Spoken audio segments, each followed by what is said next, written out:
Now it's time to get caught up with our current money events. This portion of the podcast,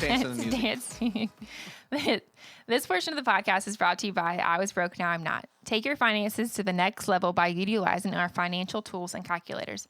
Visit iwbnin.com, click on tools, budget templates, debt freedom date calculators, retirement calculators, investment calculators. They're all right there at your fingertips, and they're all free.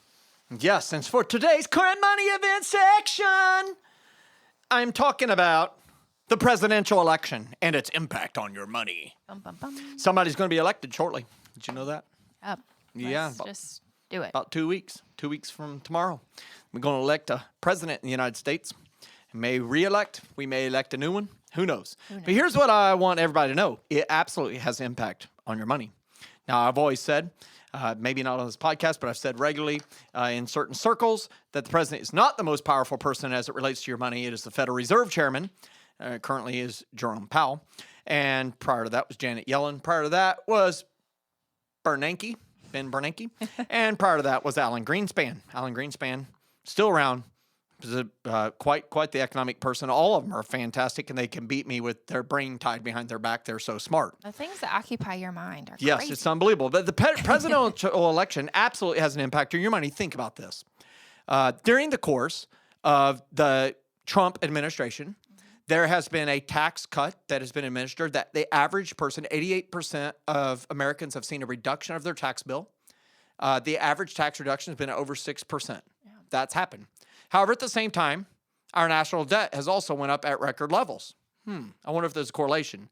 Not always, because there's been other times in which taxes went up and our debt went up. It seems like the debt always goes up, just sometimes some of the money doesn't come back.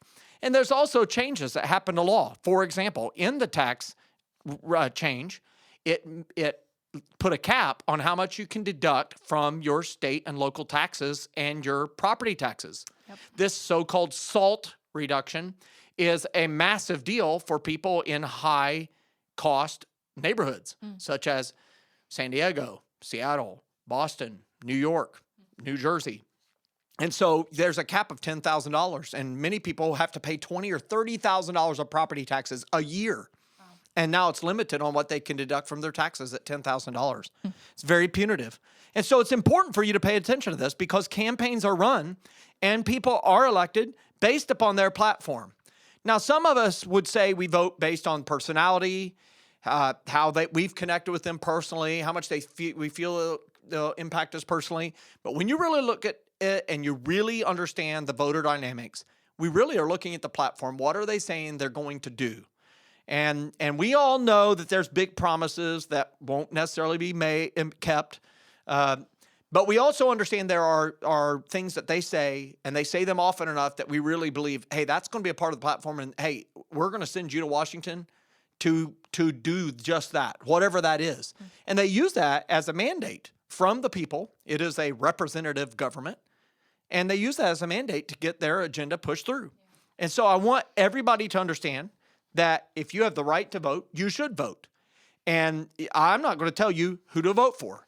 And I'm not going to tell you that money is the only thing you should vote for. You should absolutely not just vote because of the impact on your money. It should be one of the things.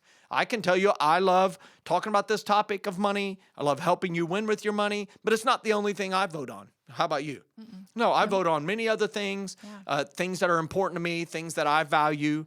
And so I want you to list the things that are important to you and then look at the candidates and choose the ones that you feel like will help move towards those initiatives. But make sure money is one of them because the nation is in debt substantially.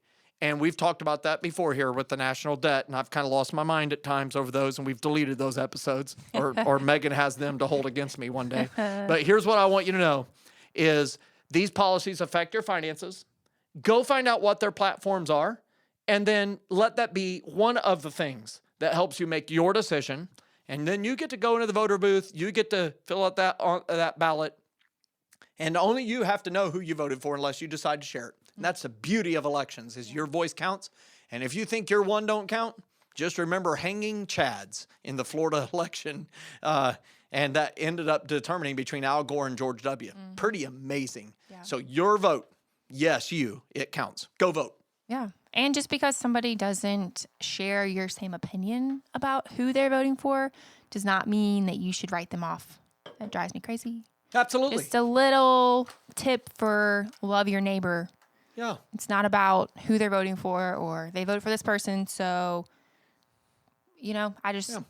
we need more unity in the world. So let's just unify over the fact that we're here and we're children of God, and that should be enough for us, right? I love it. Yes, absolutely. Yay, team. Yes, yay, team.